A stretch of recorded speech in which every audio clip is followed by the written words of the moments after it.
And hello, everybody, and welcome back to Wormholes. And as you can tell, I have leaped into a brand new environment. Come with me, because I have to brag because look at where I am. That's Las Vegas. Ha ha ha.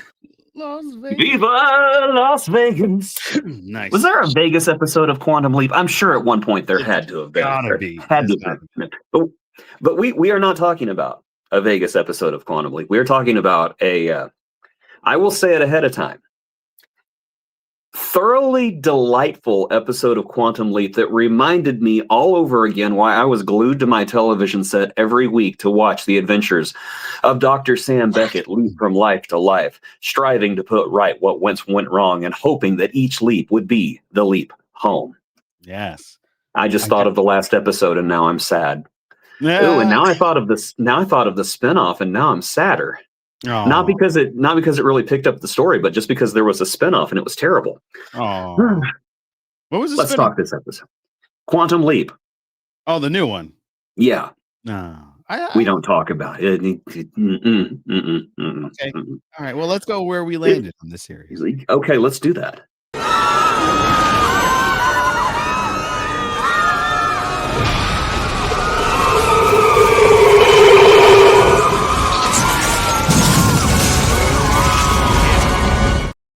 I wonder if our podcast audience goes deaf after that. And that's a summation of the spinoff right there. It's like, oh, we got a great idea and we're just gonna crash it. Do we need Scott Bakula? No, we don't need Scott Bakula. We have this guy. He has no personality. But at least we have an Al who's a girl, and she also has no personality. Shots fired. My goodness. I did not care for that spinoff at all. But that's okay because we're in a place where that spinoff does not exist because we're way back in the year 1991. Because Quantum Leap was an episode it was a TV show that was a quantum leap ahead of its time. Yeah. It starred Scott Bakula before he lost his personality when he became the captain of the Enterprise as Dr. Sam Beckett, a quantum physicist and gigantic nerd who accidentally invents a way to time travel within his own lifetime. The trick is he does not physically move back and forth through time, but rather his soul or his spirit or whatever. I don't really think they ever really said how it worked. It goes back and forth through time, starting from the day he was born to the present, which at that point, the present was 2000, the far off future year of 2000.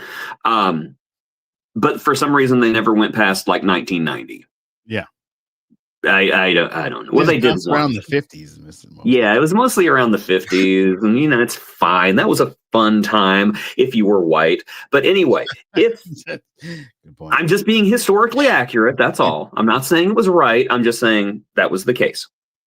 Now, Quantum Leap was great because it not only was the show just genuinely entertaining and charming, it was always entertaining and charming trying to watch somebody explain the premise of the show to someone who had never seen it before. So much so that NBC actually had to curate this collection of promos in which Sam Beckett leaped into other NBC characters to explain what Quantum Leap was. One of which, my favorite one, was leaping into Betty White from the Golden Girls. Ooh. And yes, it happened. As a matter of fact, the premise of the show confounded people so much that they changed the intro with season 2 so that they can explain the premise with every single episode. Because every single week somebody tuned in and said, what?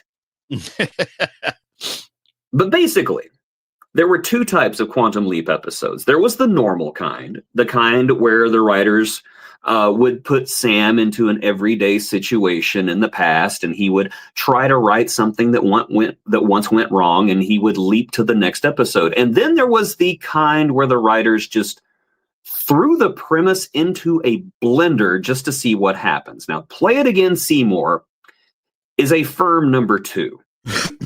Incidentally, I have not had a firm number 2 in like 3 weeks, and I should probably go see a doctor. Was that too much sharing? I think that was too much sharing. Hey, this is Joe Separito's choice. So hey, Joe, you got Mr. Allergies over there, and you got me over here. Hoops You're the going geek. to have too much information about medical conditions. Yay. Play It Again, Seymour starts out like any good mystery. There's a cozy murder, a dead guy being all dead on the floor, and a detective who looks like he's never held a gun in his entire life, nor actually solved a crime. And he says dame unironically. Mm-hmm. And that's because this is actually Sam Beckett. Sam Beckett has leaped into the life of a detective. And strangely enough, it's a detective who Sam seems to know about because he has this weird deja vu where he's able to predict what happens. And it's a really cool plot point for like 7 minutes. Yeah.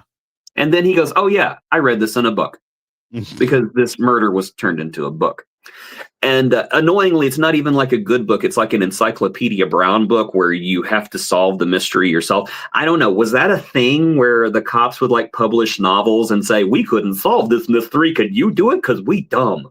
Yeah. Isn't that how they called the Golden State Killer or something like that? Because Patton Oswalt's wife got one of the books and became obsessed, and that's how she solved the crime. Patton Oswalt's wife was a treasure, and we miss her every day. Yeah, but I think that's what started her on the journey. Yeah. Without Ratatouille, without Patton Oswalt's wife, the Golden State Killer would still be at large. Yeah.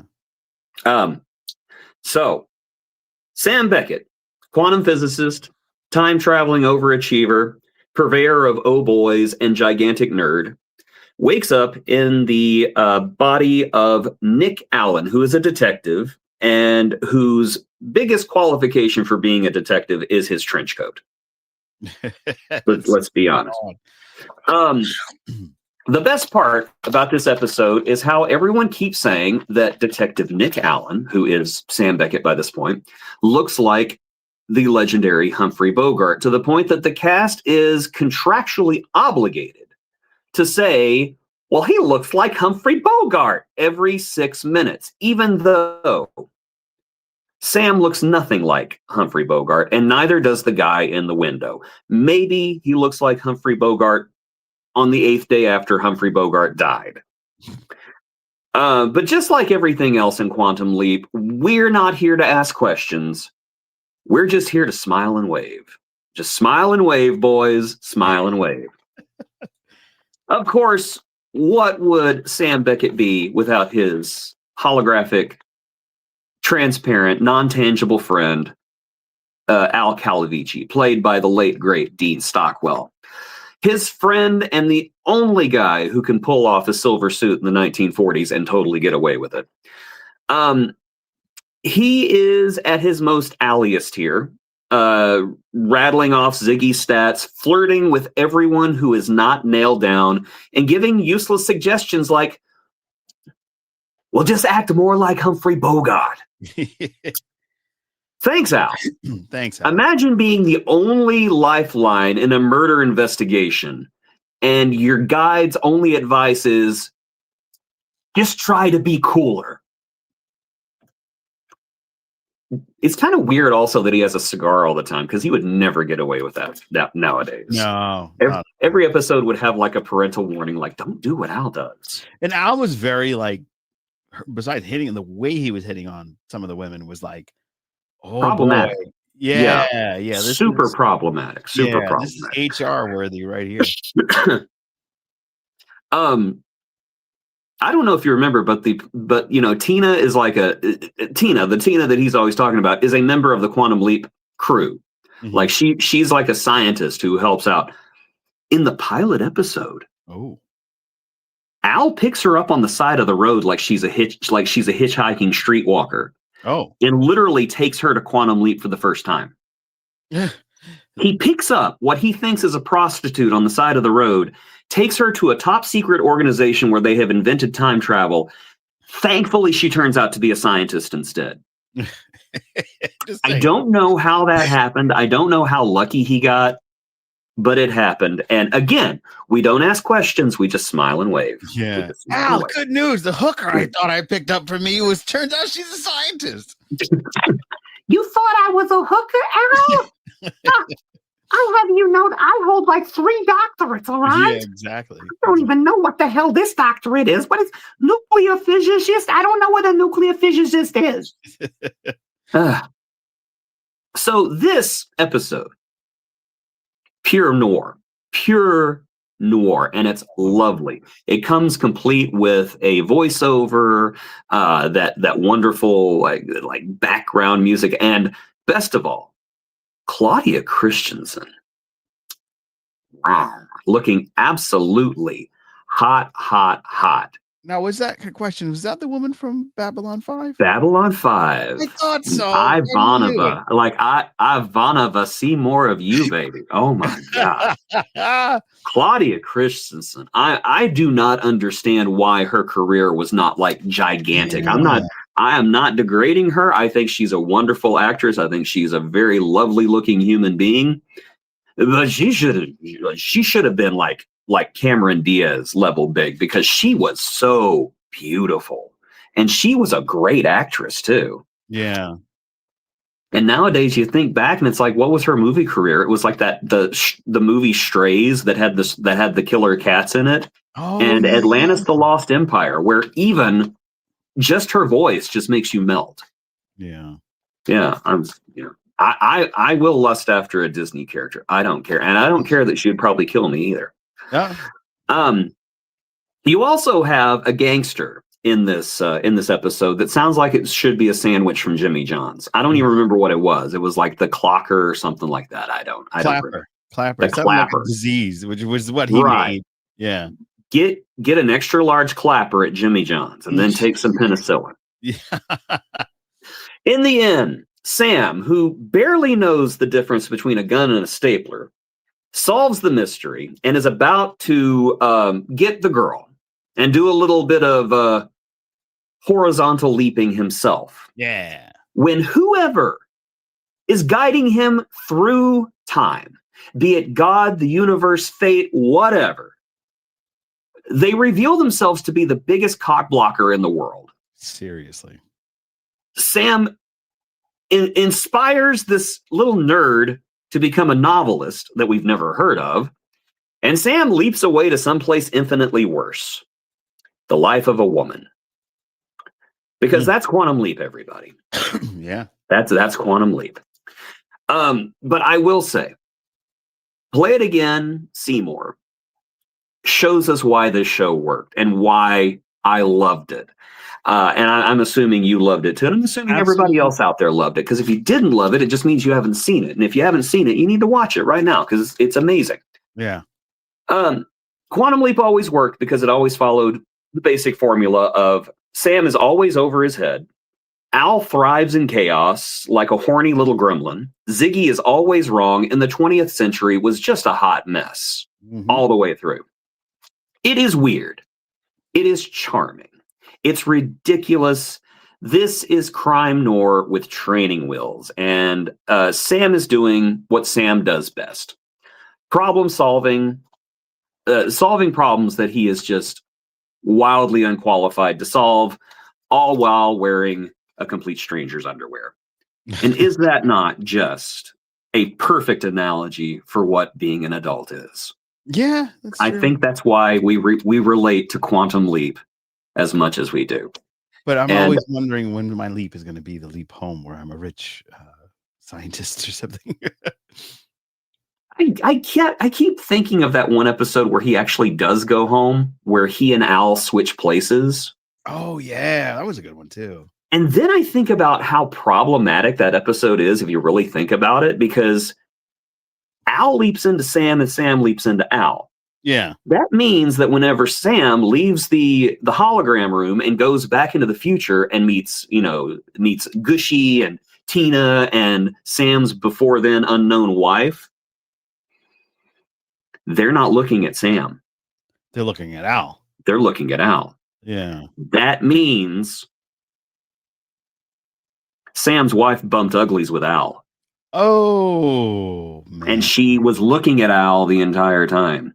Yeah, see, knowing Al, my first question would be, as soon as we made it to the bedroom, my first question would be, is this a trick? No, honey, it's not a trick. I'm really Sam. Yeah. Is this a trick, Al? Because Al is basically the Quagmire of Quantum Leap. Giggity, Giggity, giggity. You know. Yeah. I'm just saying he had Pornhub on this thing is all I'm saying. For sure. While Ziggy says there's a 1 in 4 chance. Ignore that. Ignore that. Wait a minute. Ignore that. But yeah, I don't care if the rules of Quantum Leap changed every week. I don't care. I loved the show. I didn't care. Scott Bakula and oh my God, Dean Stockwell had so much chemistry between them. Even though Dean Stockwell was only in like 25% of the episode at most. Right. And I'm talking every episode. Every scene they were in was wonderful, even in the worst episodes. Yeah. I just loved it. And I'm sitting here thinking of what's the worst episode of Quantum Leap. I can't think of one. I'm sure there was. I know the last season they got kind of weird because they were getting canceled. Like they knew. Yeah, it's like we're getting weird canceled. Let's have an evil leaper. Let's go into the life of Lee Harvey Oswald. Let's have a trilogy where Sam has a daughter. Right. Which is gross. Yeah. And then of course they did that finale, which I know a lot of people hate the finale, and I understand why. I'm not saying you're wrong. I kind of like the finale, to be honest. I kind of like it. I didn't like the ending. I thought the ending was a cheap shot, but in their defense, they didn't know they were getting canceled. They thought that they were going to have another season, so they were going to resolve it. But yeah, the whole caption ending about Sam Beckett never returning home, I'm just like, why? Why couldn't you just like have Scott Bakula just pop up and go, oh, by the way, I went home after this leap? I would have been fine. I would not have been mad. No, it would have been great. Yeah. One of the things that I loved about this is I love old school murder mysteries. I love that time frame of the 1950s, despite the bad things that they were doing racially in the United States. But the whole like Art Deco was thriving. I love that design of like the cabs were bubbly and big and powerful, and I love the Seymour's like constant vernacular of that time. Well, you got to go down to the big CC and and he was all like really into it, and I just thought it was just fantastic. It was like going down memory lane and then going to Back to the Future at the same time. It was a really great episode. It would just reminded me of like Back to the Future and me reliving the nostalgia of when I originally saw it in the 80s with my family. So this hit all the right member berries in my brain. Synapses is like, oh, this is great, and I will say that only gripe I had about it was it kept, oh, he looks like Humphrey Bogart, and then when you see the guy in the mirror who doesn't look like, he looks old. Like, I know Sam, every time Sam looks in the mirror, it's like this. Yeah, he's like, he looks like Humphrey Bogart. Somebody on the writing staff hated Humphrey Bogart. Must have asked for it. Must have been the kid that asked for the autograph. Hey, could you give me an autograph? Get out of here, kid. I just wanted an autograph. But the mom that got pissed at the kid. Oh, see, look what you did. You scared him away. And it's like, no, he's on a criminal case. Like, let him do his thing. But the setup at the end, who the killer was, I didn't actually see it coming. Well, no, because there was no clue. There was no setup. It was they literally pulled it out of their butt. Yeah. And it was like, well, what's the motivation? She turned him on. That was the motivation. That was it. I can't believe that I was so close to him all that time and I never noticed I turned him on. You're Claudia Christensen. Yeah, that's how could you could turn on a burned out light bulb. Yeah. Oh my goodness. But while we're talking about how wonderful she looked, it's a good time to let people know that they should probably like, share, and subscribe, and ring the bell when you subscribe to our channel so that you are notified when we drop our next live episode. We're going to have a lot of fun. We're going to have special guests coming up on Monday. Oh, something's going. Oh, you trying to ring the bell? Ding, ding, ding, ding, ding, ding, ding, ding. Where did this come from? Okay, it's gone. We are going to have Matt from 1701 Blurred this Monday. So be sure you check that out. It's a fantastic episode of Section He 30. knew who I was. Yeah, he knew who I'm so proud of myself. He's like, yeah, I knew you, Jason, and other guy. I know you, Jason, and you too. Hatswell, VHS Jason. No, I'm Joe.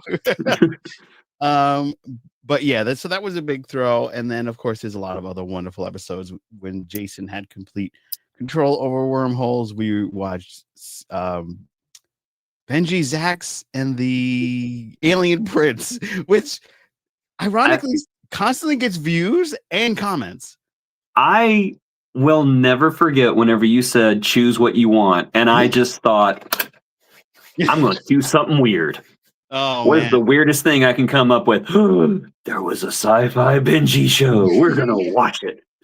And in that spirit, I think you should choose the next episode because I'm kind of having fun going in these nostalgia trips. Oh my goodness. The next episode. Yeah. So third worm. See, I have a show I've been wanting us to look at, but now you're pressuring me to find something weird. Oh, well, it doesn't have to be weird. You just put me on a show. No, it's got to be weird. We got to weird this one up. I got to make sure you're weirded out by the time you come on the screen. Give me. I tell you what. We'll make an announcement during a short what it's going to be because I got to put some serious weird thought into this because I got to weird Joe out with this one. Okay, go for it. Talking like maybe the 1980s werewolf TV show. There was a werewolf TV show? Oh, and it was so bad. Oh.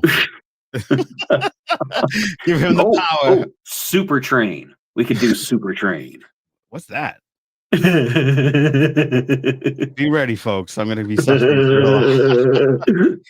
but if you want to be like Joe Separito and Holly Mack and Johannes Borg and all the wonderful people that are our patrons, you should become a patron. You should use that QR code over there, get your own gushy, and pop up that phone, get that QR code, and become a patron. At right now, as a special at the Paragon level, that's the tier 2. You can choose our next episode of Wormholes. It's for a limited time. That will expire after the new year. So you have a month. Ziggy says there's a 72% possibility that if you join that tier, you will get to choose the next episode. Yeah. So absolutely make sure Ziggy's always wrong. Why do we even have stupid Ziggy? Oh man. So let me ask you, did you ever feel like there was the check in Quantum Leap was something that Star Trek should have also had? The what in Quantum Leap? The tech, that time travel tech. No. Okay. No. I was just curious. No. And one of the funniest moments of this episode was when they tried to kill Bogey, our detective, aka Captain Archer, with the no elevator in the elevator trick. Yeah, they tried to Diana Muldaur him. Yes. Yeah. I thought that was crazy because like that whole hallway scene and everything looked a lot like Blade Runner. Like if you kind of did, yeah. If you turn the lights on in Blade Runner and then look at this, it'd probably be the same spot. I wonder if that's like actually somebody's apartment building. I don't know. Something we could look up, or someone else can look up for us because I'm lazy. If you know if that's the same set, comment below. Let us know. It'd be a lot of fun to. I'm pretty sure Quantum Leap did a lot of location shooting with a small crew just to kind of keep costs down. Yeah. So maybe that's actually some famous apartment building in like LA and they just shot there and Ridley Scott just turned the lights down and could also be something on the Universal backlot. I mean, yeah, that's true. That's a good point. Yeah. Another funny moment was at the very end when the kid's getting choked out. Did you think he died? Because like the way he's gonna kill me. Like he was so dramatic.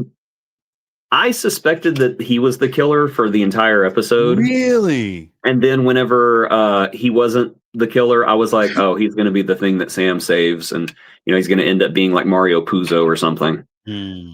I would have been happier if it would have been like, if they would have established he was like a famous writer or something, kind of like they did in the one that infamous episode where little Georgie turned out to be George Lucas. Oh yeah, that episode. Yeah, the one that was progressive at the time, but now you just watch it and you're like, this is terrible. Oh no, Sam!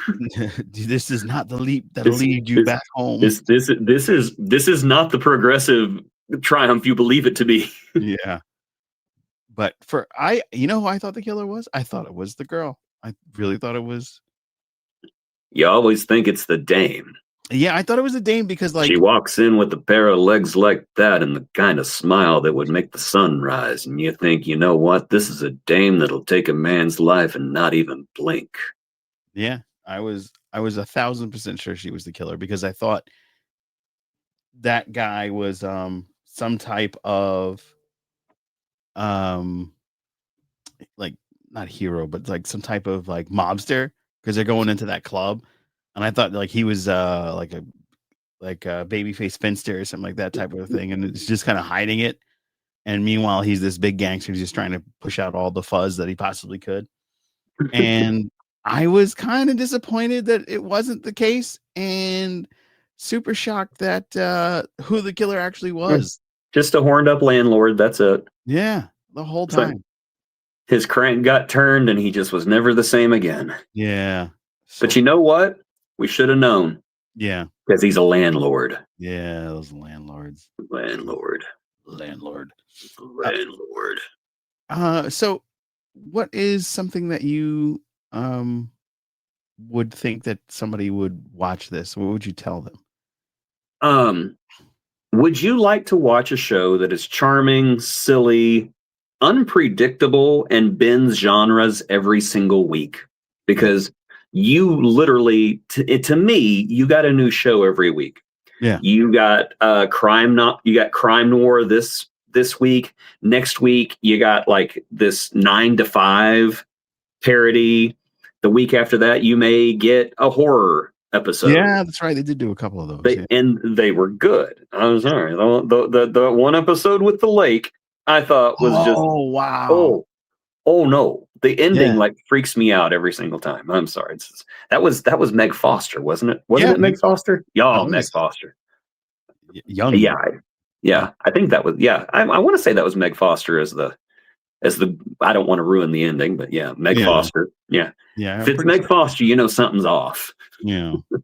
Yeah, usually, because her even recently, I think what was the last thing she did? Was that oh my gosh, I saw her HBO show, I think, right? Yeah, I saw her in something because I just thought, you know what, she still looks amazing. Yeah.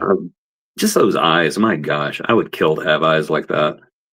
Well, I mean, everybody would. You imagine how beautiful I would be with those icy blue eyes. Just yeah. She was in the Twilight Zone? I'm pretty sure she would have had to have been at some point or another. Her last movie was called Hellblazers. She plays Mary. And then she's coming out with a show called Haunted 333, where she plays Mama McDonald. Haunted 333. We could only afford half of it. Yeah, exactly. We can't do 666. Yeah. Oh, but she, this is probably, you probably already know this, but last year she was in Masters of the Universe Revolution. She played the voice. She was Motherboard. Yes. I figured you already knew that. Yes, of course I knew that. Of course you did. Yes. I think that was the thing where I was talking about, where I'd seen a picture of her and I'm like, you know, she's still beautiful. She's like 70 now, but she's still beautiful. Yeah, she's in her almost 80 actually. She's in late 70s. Still beautiful. Beautiful. I don't care. Yeah. Who would have thought that Scott Bakula would end up becoming the titular captain of the Starship Enterprise? Titular. I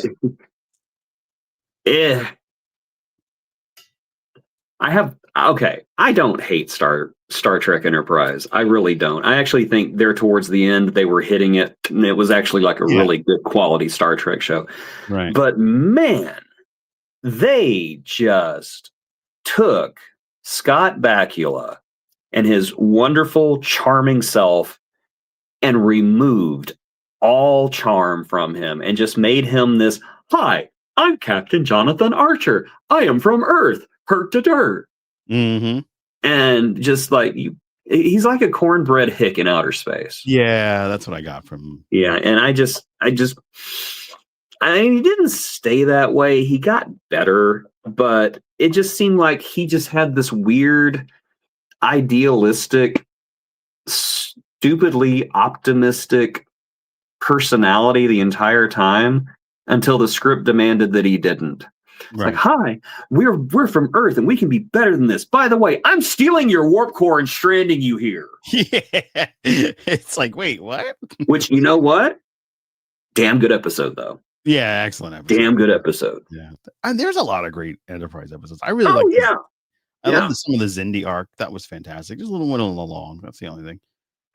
I will say this. I really think they started hitting their stride about halfway through the second season. And whenever they did the Borg episode, I remember saying, well, that's it. This show's done. This show's toast. But then I watched it and I'm like, that was actually really clever. That was a great episode. That was a super clever episode to bring back the Borg in such a way that you brought them back, but it fit in continuity. Right. I really enjoyed that. The only thing that distracted me was the fact that some of the debris at the crash site, if you look in the background, you literally see the entire saucer of the Enterprise E. Oh, just like, what is that doing there? Yeah. Yeah. Well, that makes sense. Like, weren't they messing with the E? That's why they were there. Because the reason why there is a duplicate of the Enterprise E saucer section in the debris field is because they took the Enterprise E saucer section from Star Trek Nemesis and just thought, well, we have this. What do we do with it? I don't know. Let's put it over there and put like Christmas spray snow on it. Oh, wow. Yeah. So that's there. Saving monies. Yeah. I'm sorry. And you know what? Our buddy VHS Jace is doing a series on my channel for some reason. I don't know why he's saddling me with it, but it's called Old Man Yells at Star Trek, where he talks about it costs too much. Squadron. I don't understand, but anyway. Yeah. But he's calling it. He has this one episode called "It Costs Too Much." Yeah, and he talks about basically out of control spending on Star Trek, and I completely agree with him. You know what? Get back to the days of Deep Space Nine and TNG and Enterprise and Voyager, where you didn't have $45 bajillion per episode, and actually put some effort into the writing. I think that when people are given a shoestring budget but a lot of promise, we get a great result. Like we do. Star Trek 6, I think, was one of those projects, and Star Trek 2 also, I think. Yes, Star Trek 2 had I think their budget was like $12.32. Yeah, and then Nicholas Meyer really pulled it out. It was fantastic. Yes, he did. Yeah, and great interview. Joe did a great interview with Nicholas Meyer. It's on this channel, by the way. Look at that. I can plug things too. Look at that. Look at that. Look at me. Props. Look at you. Well done, sir. Thank you. But yeah, I agree. It's a lot of great stuff. So the other thing is, before we go, the internet is abuzz with the fact that when Scott Bakula showed up at STLV last year, 59, that he said he would like to come back to Star Trek and do like a Picard type of series. Obviously, that's not in the works with the new buyout. But if that were to happen, what would you kind of want to see from that? I would love to see a last hurrah for Archer. I know canonically he becomes the president of the Federation. I would like to see I'd like to see a West Wing version of Star Trek with Archer as the president and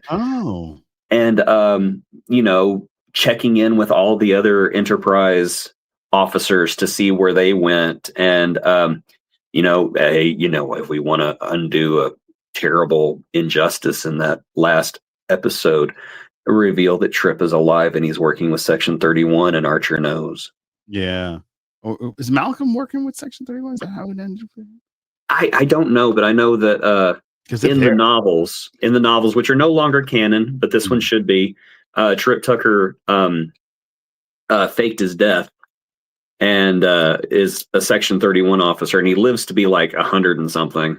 Oh, wow. And it's not uncovered until the 24th century, and it's Jake Sisko and Nog who uncover the secret that that's Tucker. fun. Yeah. That's fun. That's a lot of fun. I would love to see a Captain Archer story, similar to the way they did Picard, getting the band back together, giving them their proper farewell instead of that BS holodeck thing. Yes. I would also like to see Thomas Riker just show up. I'm in a time portal, and then they just shoot him as revenge type of thing. That would be kind of funny. That would be kind of funny.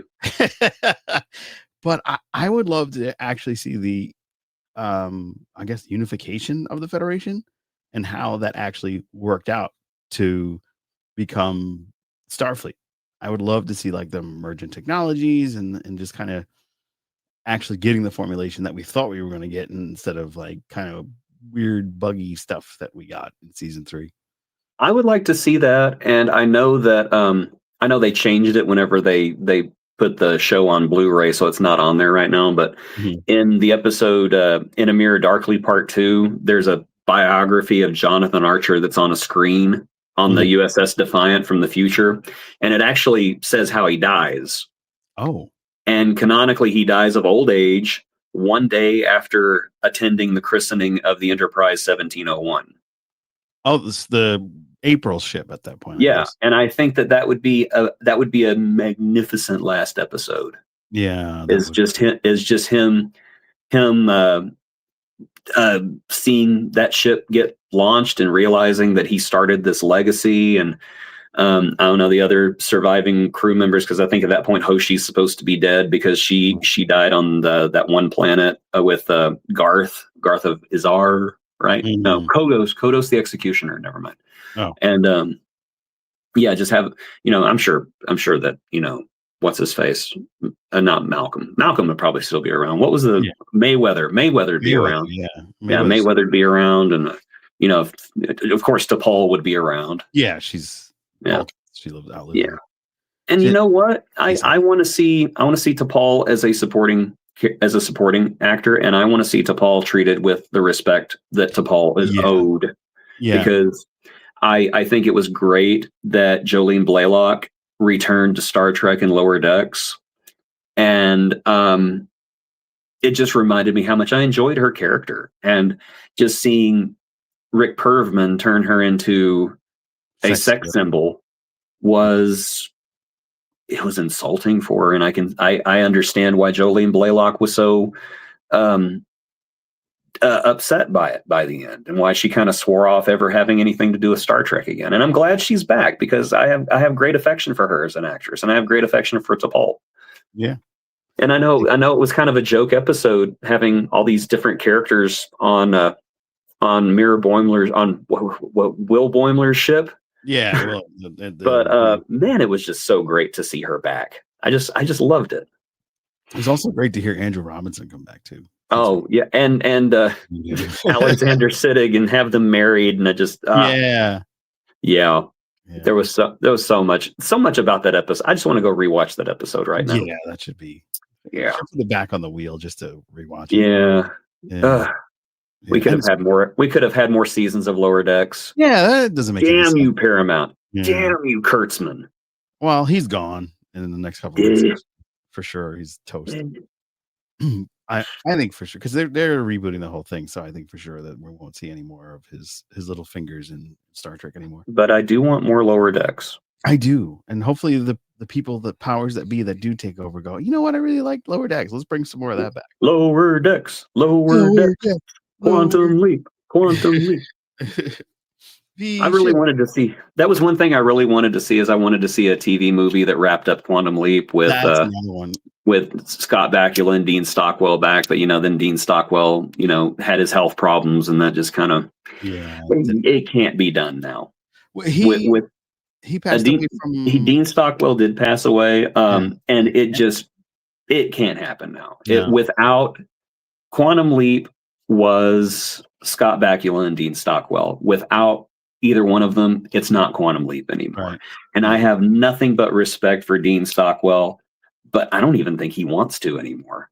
It's kind of like when Kevin Conroy passed away. Mark Hamill was just like, no, without Kevin Conroy, there's no Joker. I'm not doing it no more. Yeah, which is And kind of like interesting. when Chris Farley passed away, David Spade was like, without David Spade, there is no career anymore. Yeah, well, Farley. Nah, that's right, Chris Farley. Yeah. Whatever. Yeah, It was a funnier joke in my head. Yeah, David Spade is still alive. Yes, we think anyway. I don't know. Who knows? But I still think that if they could just kind of do like an animated movie, I think that could work because they could An animated Quantum Leap movie? Yeah. No, it wouldn't work. Okay, did you see the Babylon 5 animated movie? No, I did not. Okay, unfortunately, I great love for Babylon 5 here. Yeah, I mean, I told you Claudia Christensen was just awesome, but there's the Babylon 5 curse, and so many actors from Babylon 5 have died prematurely. Oh, really? Oh yeah, Andreas Katsoulas, Richard Biggs, just so many. Zach Conway, so many of them have passed away at young ages. I know the guy that was in Star Trek passed away. He was in Co-Janitor. Yes, yeah, Andreas Katsoulas. Yes, yeah, Andre. Okay, I didn't know his name. That's right. Anyway, they did the animated film. Basically to keep Babylon 5 in the zeitgeist, which I'm just like, I'm rooting for it to work. I watched the movie and it's creepy because all of these characters who I absolutely love, Mia Furlan and all these characters played by actors who have passed away, come back and they have unfamiliar voices. And it's like watching a stranger put on your dead friend's clothes. Oh, it's just not right. You cannot replace Dean Stockwell. Yeah. And I just don't think you should. I think we just need to accept the fact that that last episode of Quantum Leap was the last episode. Yeah. And I say that with a broken heart because I really wanted them to finish the story, but they just can't now. Not without Dean Stockwell. Wow. There will be no leap home. And in the show, they kind of mentioned that Sam never came back either. They just can't. No, he never comes back in the spinoff either. Like literally, it's just like, hey, Dean Scott Bakula, do you want to? No. Yeah. You sure you don't want to come back even for a brief cameo? No. Oh wow. Is that what it was? He just didn't want to do it? I don't think he was ever asked. Which to me, the disrespect. Levels of disrespect. The disrespect. I like that Susan Doyle came back though. That's kind of cool, especially since we interviewed her, and you can watch that interview here on the Captain's Watch. Yes. But and then she ended up with Ghostbusters. Yes, with Ernie Hudson. Ernie Hudson, yeah. Who I have also met, who is just a dear human being. Great person, yeah. Yes. I'm trying to meet the other two that are still with us, Bill Murray and Dan Aykroyd. I ran into Dan Aykroyd on the streets of New York City. I have a framed picture of the Ghostbusters from Ghostbusters 2, my favorite. I don't care. And Ernie Hudson signs his. And he's like, I'll leave space in case you meet the rest of them. Harold was still alive at the time. And he goes, I think Harold's going to be here next year. Harold wasn't there next year. Year after, Harold passed away. So that's going to always be incomplete. One of those things. Yeah. I'm hoping to meet Bill and Dan Aykroyd. I should probably just carry that around with me because I think Dan still comes to the city and be like, hello, sir, do you mind signing this for me? Get out of here, kid. Oh. Now you just say, Dan, tell me about UFOs. Yeah, I heard he's really into it. Like if you stop and talk to him about UFOs, he'll just sit and talk with you forever. Yeah, and Bill Murray is, hey, Bill, I have weed. Nice. Then you just hand him oregano. He won't know. No. Oh, thanks, man. Yeah, you sign this real quick. Oh man. He doesn't sign things from what I hear. Really? He won't sign things, but he will do a slow motion walk. If you have your phone, he will do a slow motion walk for you. Just kind of. Wow, he's a quirky dude, man. Yeah, and it's kind of like, and he also apparently will steal food from people on the street, look them in the eye, take a bite, and say, "No one will ever believe you," and walk away. That's amazing. That's really amazing. So and you know what? I would be okay with it. Yeah, same. I'd be Yeah, super okay with it.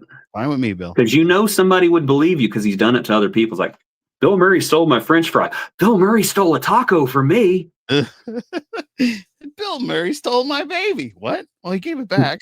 He took a bite out of it and said nobody would believe him. Yeah, exactly. Oh, man. I missed that baby. I was going to eat that baby. Yeah, exactly.